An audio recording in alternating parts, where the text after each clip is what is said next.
প্রসিদ্ধ জেলা হিসেবে শুধুমাত্র বাংলাদেশের মানুষটা আজকে আন্তর্জাতিক মহল পর্যন্ত জানে।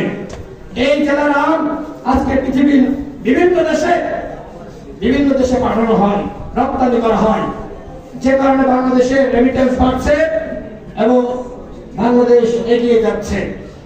চাঁপাইনবাবগঞ্জের সকল কৃষক শ্রমিক, যে সকল আম চাষী রয়েছে, তাদেরকে আমরা স্যালুট জানাই যে আপনারা বাংলাদেশের সম্মান বয়ে এনেছেন, আপনারা রপ্তানি আয় বাড়িয়ে দিয়েছেন, আপনারা এদেশের খাঁটি মানুষ, আপনারা এদেশের খাঁটি সন্তান, সোনার সন্তান।